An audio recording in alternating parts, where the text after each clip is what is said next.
Welcome. So today what we're going to talk about is we're going to delve a little bit deeper into the syntax and programs for using recommendation systems. And specifically, I'm going to use the GraphLab Create API, which is from a company that used to be called GraphLab. Then they changed their name to Datto, they changed their name to Turi after that, and eventually they were bought by Apple. So a lot of the different notebooks that I had originally that Turi would kind of open and post to show people how to use their API, a lot of those example notebooks no longer exist. So I think it's actually good to have a video representation of how to use parts of the Turi API, as well as going into some of the examples that associates of Turi didn't necessarily always go into. That includes how to use cross-validation, separating training and test data when you're actually using the Turi API, and then also how to evaluate how well your models are doing in terms of not just things like root mean squared error, but things that are broken down per user and per item, as well as breaking things down in terms of precision and recall. Let's get started. So the first thing that we'll do is actually go through what used to be a very common example in using GraphLab, and that's their 5-line recommender. Now, the 5-line recommender uses a lot of the built-in functionality of GraphLab and the built-in functionality for GraphLab to choose the right model for you. And really all that's doing is choosing some default models that tend to work for a lot of different problems.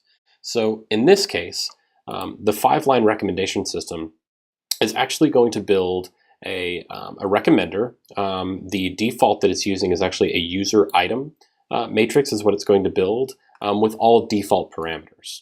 So the way that we're going to do it, and the 5 lines here, by the way, include the import statement, the downloading of the data, the creation of the recommender system, grabbing the results for the recommender system, and then also saving out the model. So the 5 lines of code here include basically everything that we typically do.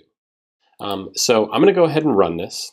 And what's going to happen here is I'm importing GraphLab as GL. Now, again, on this, the kernel that I'm using right here is actually this GL environment kernel, right? So that's what I've named my Python 2.7 kernel, right? So that's the one that I'm using up here.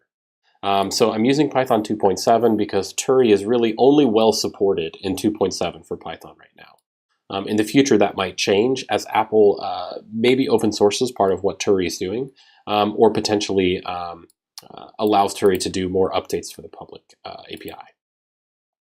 So the data that I'm going to download right here is actually hosted on AWS inside of Datto's datasets. This is actually a movie ratings dataset, and it's called trainingdata.csv. So it's going to load this as an S-frame, right? An S-frame, again, if you'll remember, is a scalable data frame that we talked about before. So the scalable data frame gets downloaded and is saved into data, and it's really going to be similar to a pandas data frame in terms of the syntax and programming that we can use for data. When I call gl.recommender.create and I give it the data set, then it's going to go in there and it's actually going to create this user item matrix such that it knows how to make recommendations for users by going and finding similar users to a user of interest, and then making recommendations for a user of interest where they don't already have recommendations in the data set for them. Since this is a movie data set, we're actually going to get movie recommendations for each user. I should also mention this training data. All of this has been made confidential, so the names, while this data is actually real, people did rate the movies the way that they did. The names have all been sanitized so that we can use them. So I give it the data, and I tell it what the column name is for the users, what the column name is for the items, right? And so in this particular link, the user is just called user, and the item is the movie column. The target that we want to be predicting is the rating for that movie, and the rating for that movie is on a 1 to 5 scale. Then once we've created this model, we will go in here and I will say model.recommend, and I'll say users equals none, because what I can do here is say, oh, for specific users, tell me what the recommendations are for these users and give me the top 5 movies for each user that you would recommend that user has not rated yet for them to watch. And then model.save actually goes into the my model directory, or it creates a directory called my model, And if you look inside that directory, some of the things that you'll actually be looking at is it's got a directory, and it's got a lot of the different parameters that are used for that model, so that if we wanted to, we could load it up later on as well. Okay, so there's quite a bit that gets spit out at the end of this. So goes through a lot of training steps. And then now we can actually look at the results right here. So this results was, remember, when I called the model dot recommend. So if I print this out, I can actually see it, and you'll see it displays much like a pandas data frame here. It's actually about 1,600 rows by 4 columns, and the format is like that, what you see up here. So the username is Jacob Smith. That's repeated 5 times because for that person, I'm giving the 5 highest rankings that occur inside of the data set, and the predicted score with which Jacob Smith would actually rate these movies, right? So for this one, we get things like, okay, we have Sex in the City, Cool Hand Luke, The In-Laws, Sabrina, When Harry Met Sally. Essentially, you know, a mix of romantic comedies here that are, so all these movies are kind of related. Maybe Cool Hand Luke is in there as well. But, you know, we don't know what the training data looked like for Jacob Smith. These movies all might make a whole lot of sense for the scoring. For Mason Smith, we also have some different recommendations for this, including like things like The Dirty Dozen, True Lies, Hitch, Spanglish, The Sound of Music.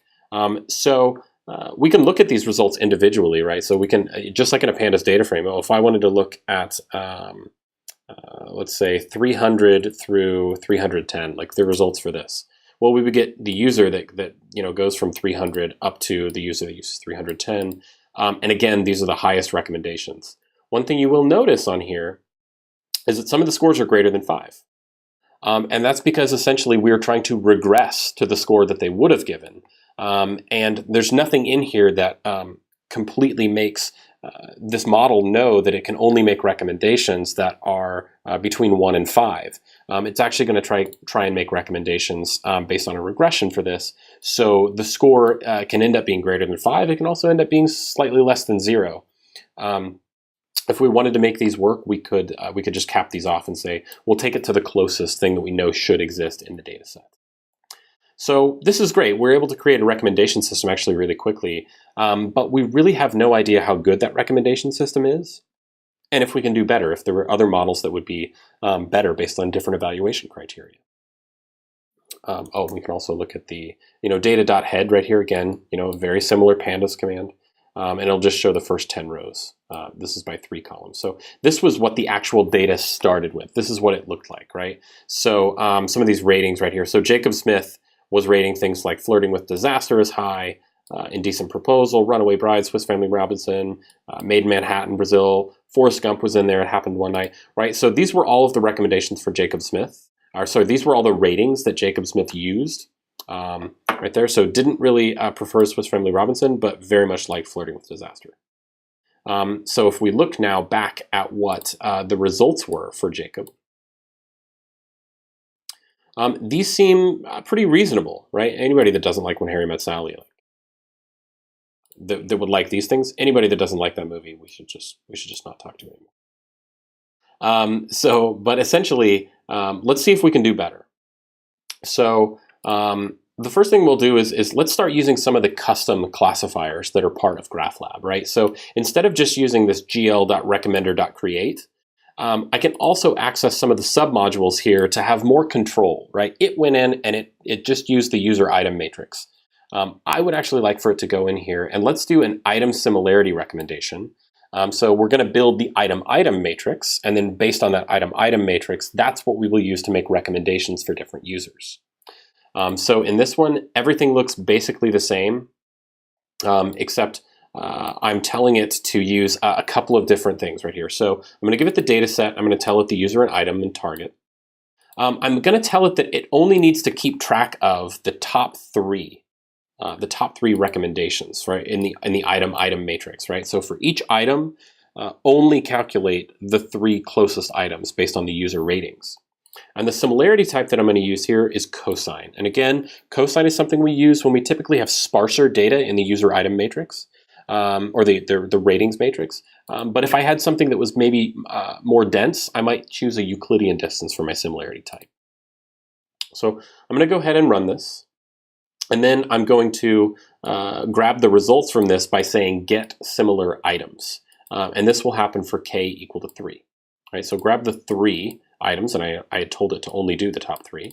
And then let's look at the results.head that happens right here. So let's look at what it actually comes back with. Okay, so similarity scores. It's saying that, okay, for Flirting with Disaster, the movie, the 3 closest that it can find are Martin Lewis, Shadow Magic, and Seinfeld. For Indecent Proposal, it's going to get things like Cocktail, Beverly Hills Cop, and Flatliners, right? So with Indecent Proposal, it basically grabs kind of things that are from the late 80s and early 90s kind of genre. For Runaway Bride, you can see that some of these, it's going to grab some of similar actors, but essentially romantic comedies that were from a lot of similar things, so things with Julia Roberts and Tom Hanks. So these are some things, and Sleepless in Seattle is probably in here because it's so popular. It has lots and lots of rating scores from lots of different people. So this looks good, but again, we don't know how well we're doing because we don't have a holdout set which we can evaluate on. Okay, so let's talk about a few different evaluation criteria that we could use with a holdout set in order to know if one model is better than another. And so some of the evaluation criteria that we might be interested in looking at are things that deal with, well, how different are the ratings that we are predicting from the ratings that actually exist in the data set that maybe I have held out from the data set. And so the way that we can do this is through using the root mean squared error, right? Which is going to tell us, about on average, how well are we predicting some of these ratings? What's the difference between these ratings? So root mean squared error is typically calculated through this equation where we're looking at the entire data set at one time. So what we're doing here is y hat are our predictions. The prediction for a specific user for a specific movie is y hat. The actual ground truth from our test set is going to be saved in y right here. So we just take the difference between them, square it, we add them all up and divide by the total number of unique users and movie combinations that we have. User and item combinations. And that kind of tells us how good we're doing overall, but it really doesn't tell us how well if we look at the variation in our root mean squared error, we don't actually get a great representation of how well we're doing, say if we're interested in, how well, per user, are there users that we're doing really well on and other users that we're not doing really well on? Are there movies that we're doing very well on and movies that we're not doing particularly well on? And so that's not really captured by this overall RMSE. And instead what we use are a couple of different metrics. So one of them that we can use is the per user RMSE. And so what this is defined as is for given a user that's equal to U right here. So RMSE for a particular user U. The way that we're going to calculate it is we're going to say, okay, for every movie rating that we have in our test set, we're going to say, okay, what did we predict that rating to be for that user minus the actual rating for that user, square them, add them up, divide by the total number of ratings that we have in the test set for that user, and then take the square root. Now what that does is it kind of tells us, okay, on average, how well did we do in terms of predicting this particular user's response? And we can do that for every single user that we have in our test set. Now, that means that our per user RMSE is going to be a huge array of different root mean squared error values, one for each user. So if we wanted to represent that, it's typically not one number that we use, but it might be a box plot. What's the distribution of errors, of RMSEs that we're seeing for each user? That would be a really valid and a better representation of the RMSE. And while that tells us if there are particular users we're not doing well for, or maybe we're doing on average about the same for every user, it also, we might be interested in how well we're predicting particular scores for movies. And so the per item RMSE is given by the exact same equation, except we go through, okay, for each movie that we have in our data set or each item, what is the rating for that movie minus the actual rating, square it, and again, we divide by the total number of ratings that we have in our test set for that particular item. And that tells us if there are movies that we're just not doing very well for at all. So, you know, these RMSE for the user and RMSE of the items, we can take averages, but really, we do want to look probably at a box plot of the distribution of those values to see how well we're doing, because there might be outliers in each of those, and that's telling us something in particular. So let's go in here and let's break our data. So we have data right here. We want to break that up into training and test. And so I'm going to go in here to GraphLab Utilities, so recommender.util. And I'm going to get a random split by user. And so what that does is it's going to generate a training and a test set where 80%, a random 80% of the recommendations for a particular user are going to be used as training. And the remaining 20% right here, so item test proportion is equal to 20%. The remaining 20% I'm going to use to predict how well can I actually predict for that particular user recommendations of movies for them. And so the max number of users, I'm gonna limit this to 100 users for right now, just so that I can run this in real time. But so I've ran this.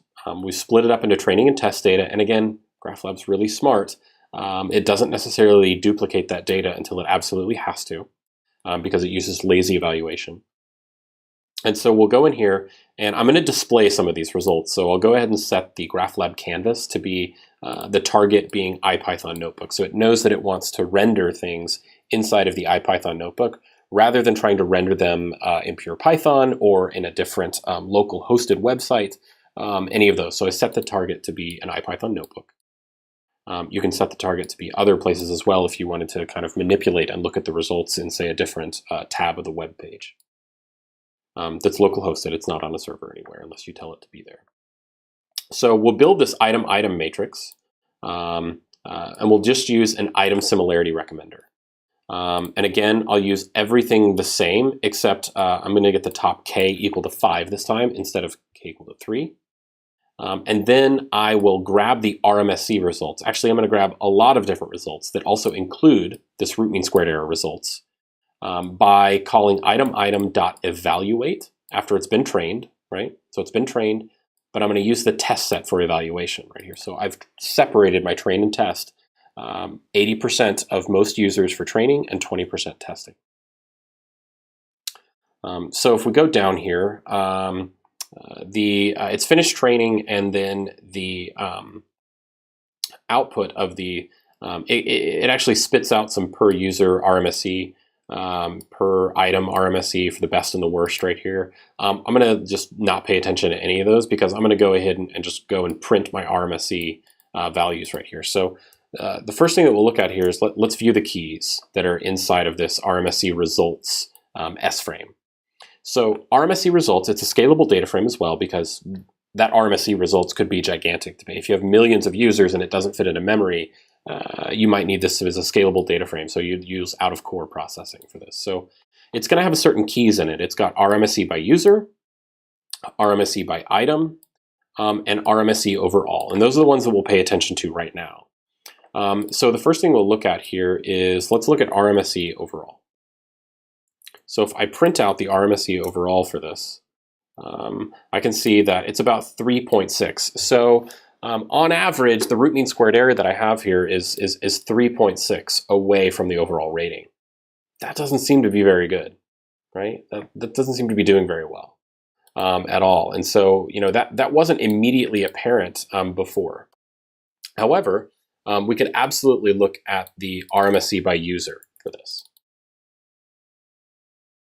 Right, and what we can actually see here is, yeah, this is interesting here, because now for each of the different users, we can see that Dominic Smith, he had, this particular user had 63 in the test set, 63 different ratings that were held out. And on average, the RMSE is off by 3.6.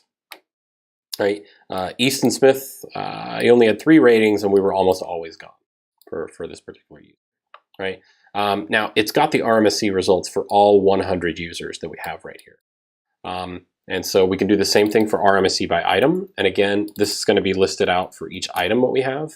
And you can see this one is actually doing slightly better. So it seems to be that, some of these movies were actually doing a little bit better for particular movies, even though the count of the movies tends to be, the Steel Magnolias, it's only actually rated in here twice. And the RMSE for that, we're almost always wrong on when we think someone's going to like this movie, right? So it actually didn't do so well in terms of predicting the rating that we had, okay?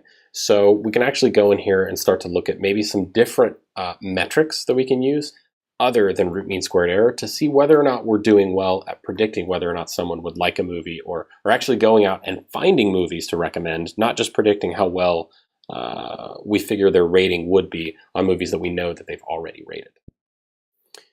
So we want to look at a distribution of the values that are coming back from this RMSE by item. So what we can do here is, looking at this RMSE results vector that we have, is one of the columns in here is actually the root mean squared error that's given by the item itself, right? So one of the things that we can do is just extract this, just like it was a pandas data frame, and grab this column and plot it. Maybe we can do a histogram of it or a box plot of it.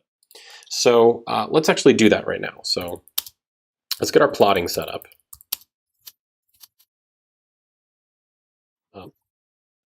Okay, so let's make it pretty as well.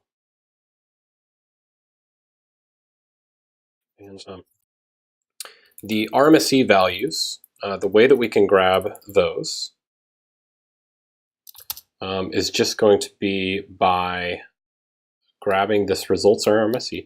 So grab this at the RMSE by item, and then the column that we want to grab is called RMSE, right? So it's right here. This is the column that we want to be able to grab.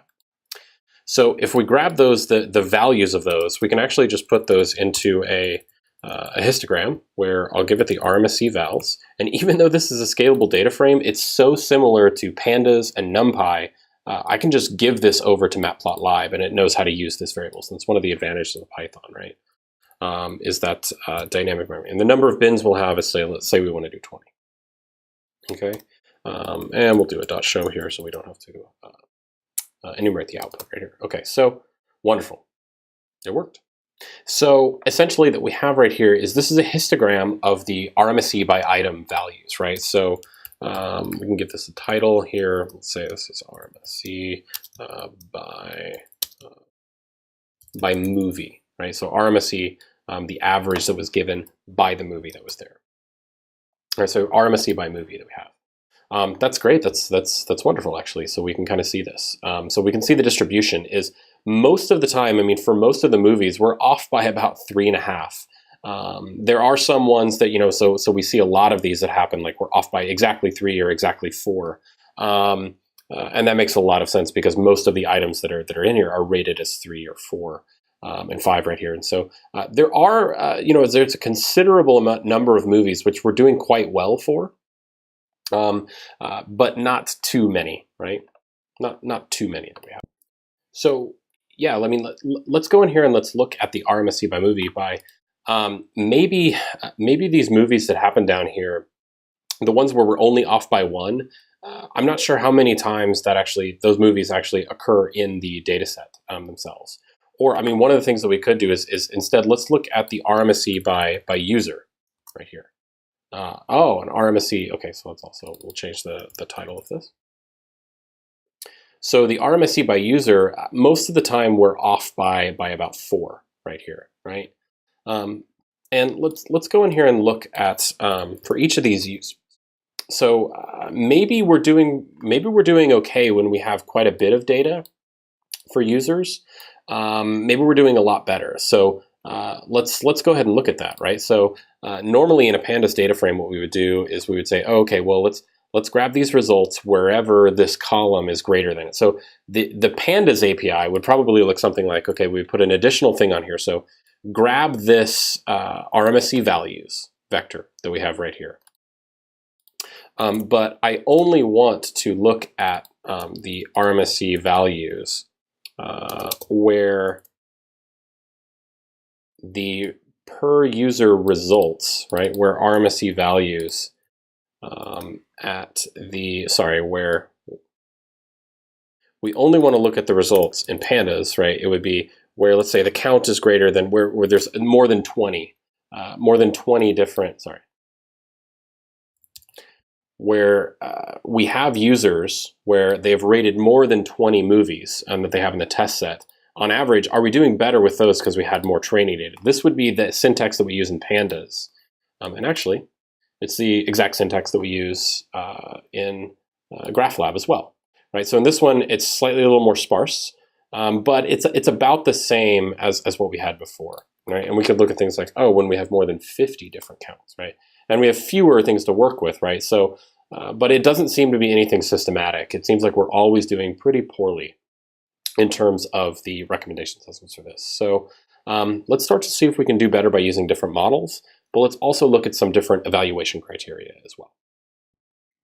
Okay, so let's look now at recall and precision. And recall and precision now are going to be given a little bit differently than what we've been looking at before, because with recommendation systems, recall and precision have slightly different definitions. It depends on, well, how many movies do you want to recommend to this user? And, what's the overlap? What's the intersection between the movies that they've already rated in this test set versus what you think that they would like? And so that's kind of how we're going to define things. So if we look at things like the per user recall for K items, and again, we have to define some level of K. It's like, how many items do you want to recommend to this person?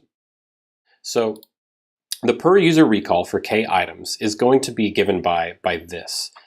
So it's essentially, okay, so for all of the items that this user has rated positively, how many did your recommender find, right? So so the recall here, A is all of the set of positively ranked items for a particular user. Right? So for that particular user, they may have rated many, many things. Or they may have, the count of them was 60 or 20. Some people only rated a few movies. But these are all of the positively rated movies. How many of those movies intersect with what we think the most, should be recommended to that user, right? And then we divide by the total number of movies that user recommended positively. And so these are going to be pretty low values, right? Because it's not just looking at, oh, did you find the things that this user would like? There are many, many movies in this data set that user has not ever rated that maybe they did like. And this won't take that into account, right? This is saying, if they rated something, did you find it? And what percentage of the things that they actually rated positively did your recommender find, right? And so, just off, you're not going to get many of those because of so many things that you have working against you. Right? That user probably didn't rate every single movie in the data set or anywhere near that. So you're going to get a small percentage here.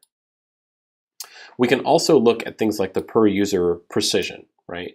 Again, we're going to define K items, so we're going to go recommend K things for them. But this is actually slightly different. So we're still looking at the intersection. Okay, so the intersection of how many items did they rate positively and we found. But now let's divide that by the total number of things that we were going to recommend to them anyway. Now, this could still be a small number, but it's asking a slightly different question, which is, of the K items that we're recommending to this, what percentage of those did that user also rate positively? So it's more like the precision of what we're doing. Right?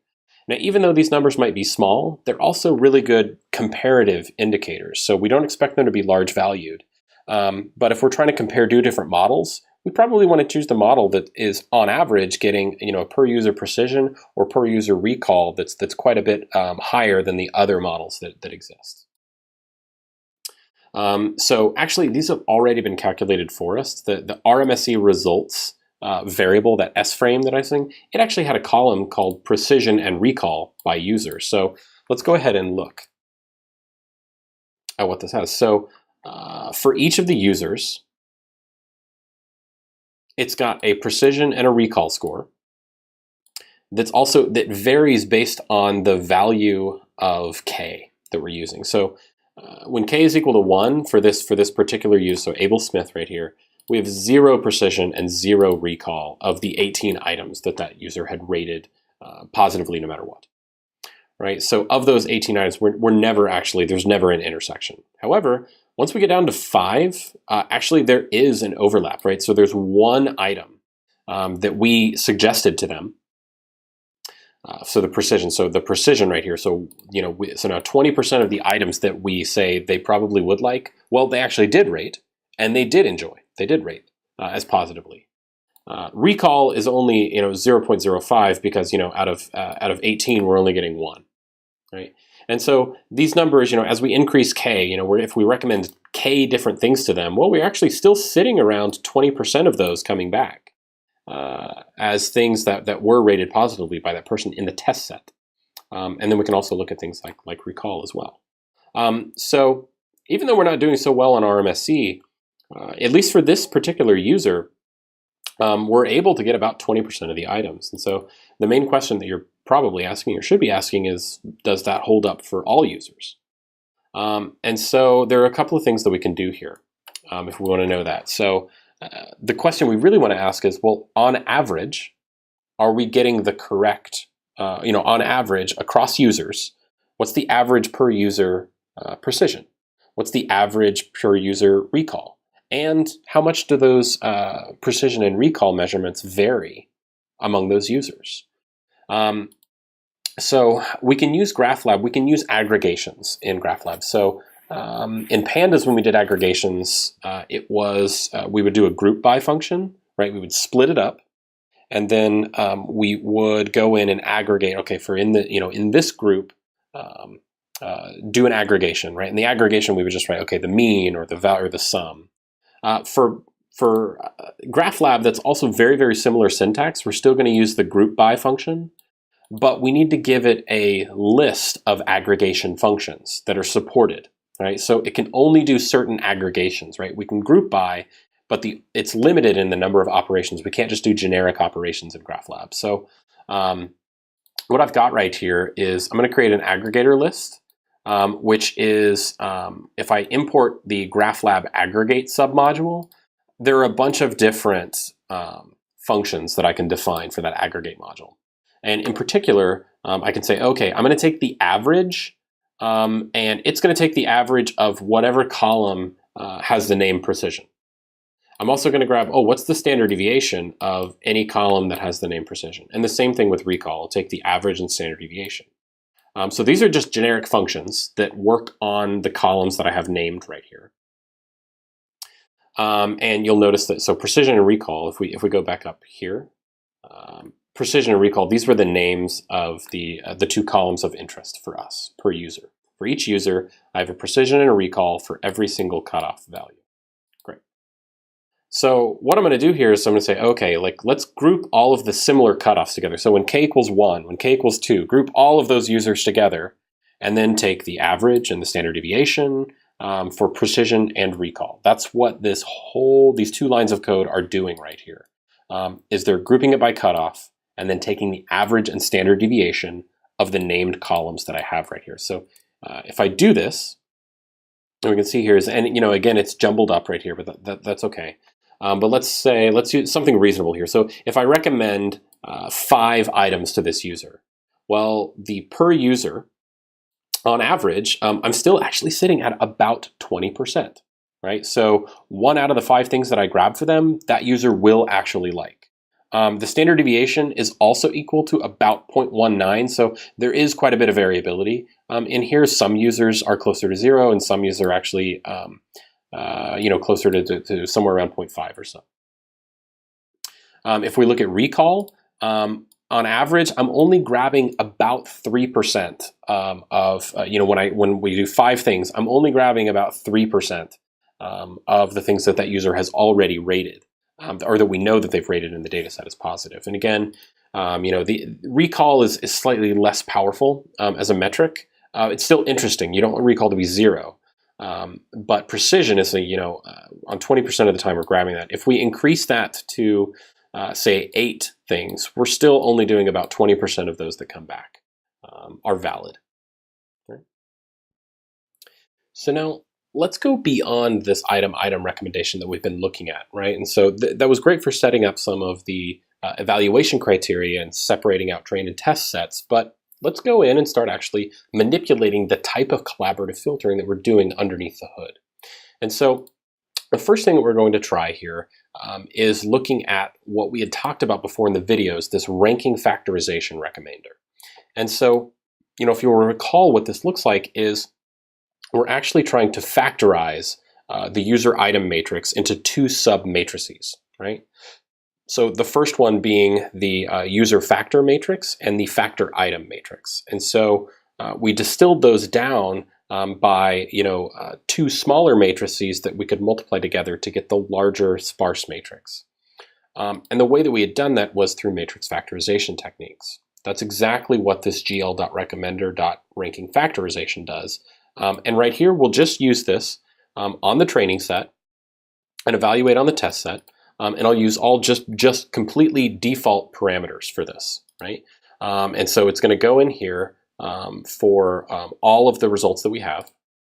So for all of the results that we have, and again, the data, it's training on 77,000 observations.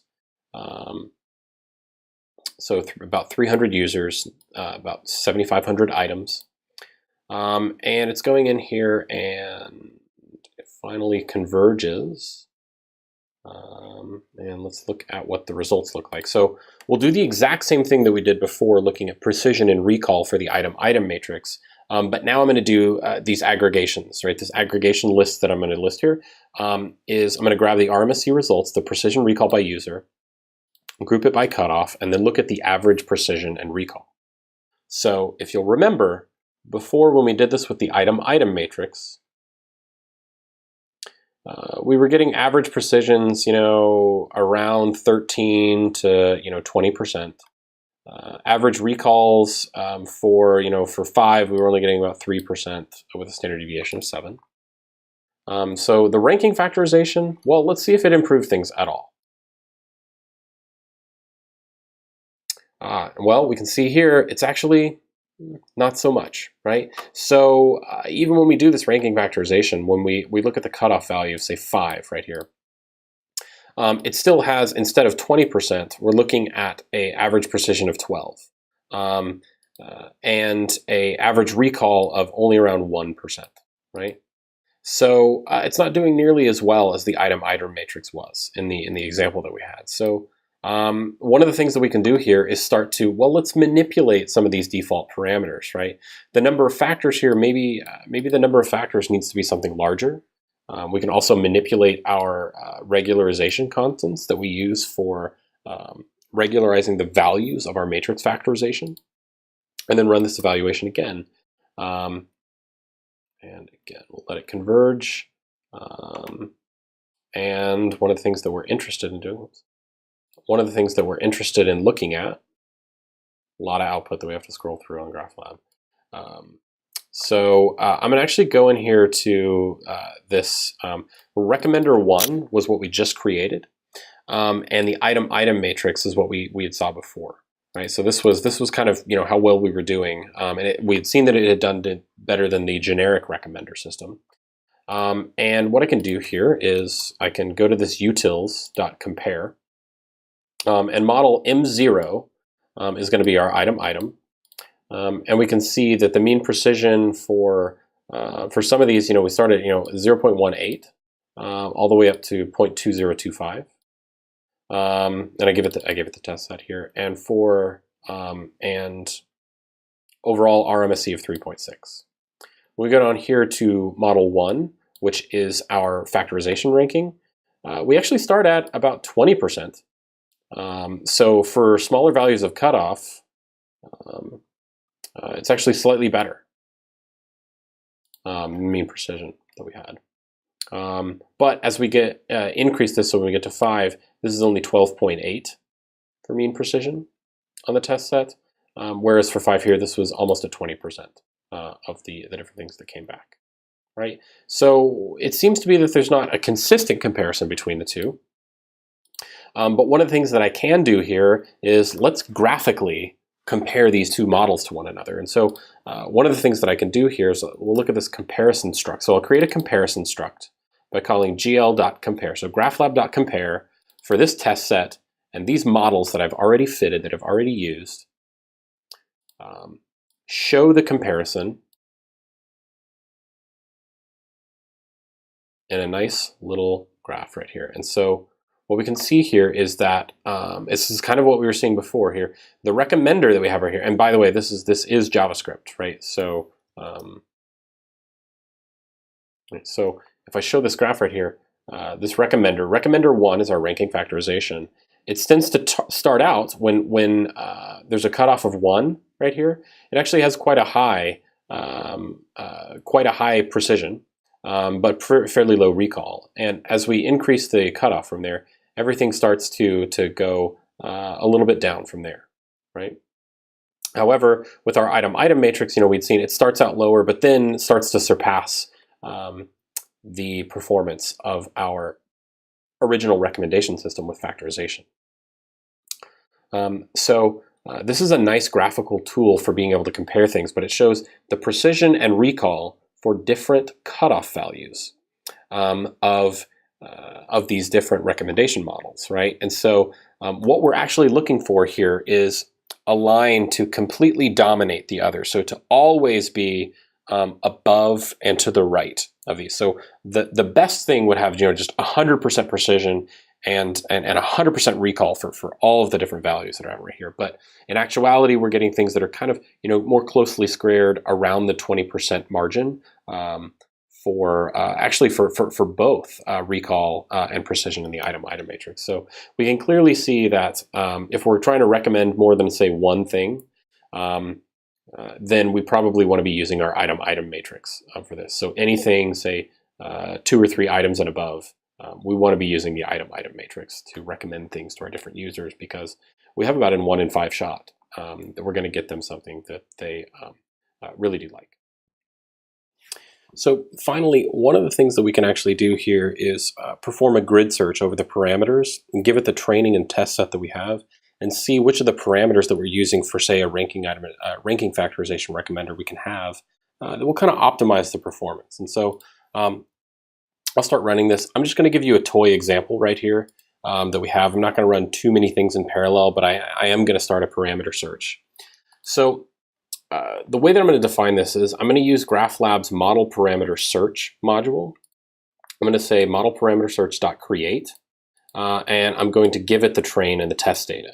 Now you'll notice that it's already completed what happens right here. But if I were to call job.getStatus, there are 5 runs that are pending, right? So they're running asynchronously now, right in the background, and now all 5 of them I've started to run, right? So it's an asynchronous job creation that's been done. I wanted to show you that while it's running. But the inputs to this are my training and test set given to it as a tuple, a Python tuple, and then I give it the type of recommender that I would like to be searching the parameters for. In this case, I'm going to use the ranking factorization recommender. And the parameters as a dictionary, exactly like you would do a grid search in scikit-learn, we're going to do the same thing except here for GraphLab, where I'm always giving it the same user ID, movie, and rating. But now I'm going to vary the number of factors, right? I want to know, should I be using the number of factors equal to 8, 12, 16, 24, or 32? I would like to know. And the regularization I'm going to keep as it was before, in the default parameters. So I'll run this. The max models that I want it to be able to create is 5 right here. So 1 for each of the different number of factors that I'm trying. This is just one way that you can tell it to say, hey, try this, but then quit after you've created 5 different models. The environment that I'm running in is none, which means I'm local hosted, but for production level commercially licensed version of GraphLab, which I'm not sure if you can get anymore because it was bought by Apple, you could set this to be things like Hadoop or AWS or whatever it is that you were running in, and it would support the creation of and model search for parameters inside of that environment. Great. So let's see, are things still running? Okay, so all of them have completed at this point. Which means I can grab the results of the job by calling job.getResults. And I can see right here that it did vary, actually, some of the other parameters. So even though I told it it was using 12 and 32 and 16 factors, it was also looking at the number of num-sampled negative examples. It was actually looking at that and varying the number of those.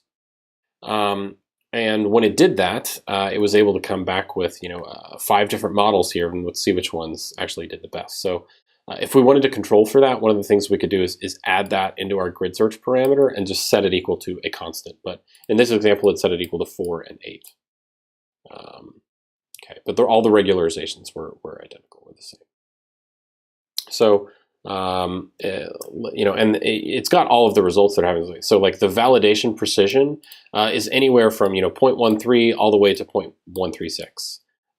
The validation set root mean squared error is anywhere from 1 to 1.16. So actually, these are not bad on average.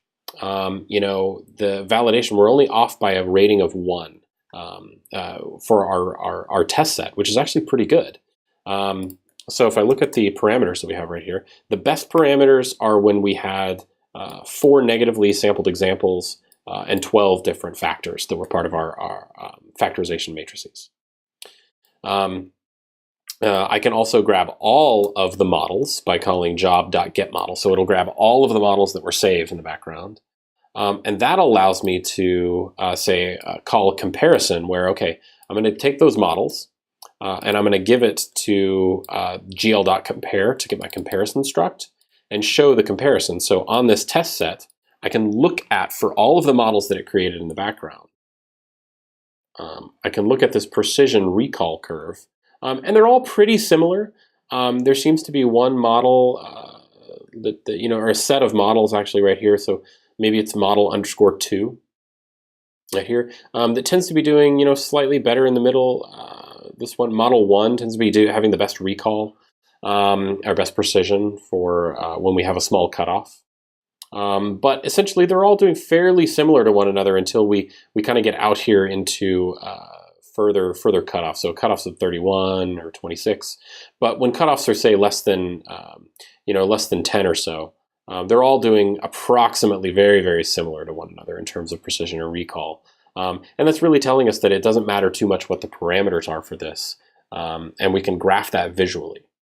Another thing that I will tell you is, GraphLab can be used for a lot more than just recommendation systems. You can do machine learning with GraphLab as well. And this function is your friend. So this gl.modelParameterSearch.create, I can actually give it here, instead of giving it a GraphLab recommendation system, if my train and test set were such that I was doing prediction, this could be a scikit-learn classifier as well that I could put into this right here, and it supports putting scikit-learn model parameter searches with scikit-learn classifiers that are in here, such that it can automatically go in, figure out what parameters it needs to shift around, and create those models asynchronously, and then use them and get back to you with the best version of scikit-learn for that estimator that you have. So, again, a good exercise to do here for the next steps would be, okay, if you wanted to do a parameter search, maybe there are different parameters that we could use for, instead of related to a ranking factorization recommender, but are there different maybe regularization parameters that we could use while creating our item matrices, right? So use a gl.recommender.item recommender for here, and then adjust these parameters so that you are adjusting the relevant parameters from our item search. And again, if you want to know what some of the different item similarities that you can get here. So item similarity recommender, if we try to see what some of the things are, there are things like only the top K, nearest items, so that how many nearest items do we want to have, and different thresholds of similarity that we could do. So all of these are things that we might adjust given the item similarity recommender system that we have right here. So messing around with those parameters, doing slight grid search on it using the parameter search function of GraphLab is a really good way to explore your data and find out which works the best. Right, so I will leave you with that, and if you're using recommendation systems, good luck with it. Be sure to send me any emails if you do have questions, and I will try to get back to you as quickly as possible. Thank you.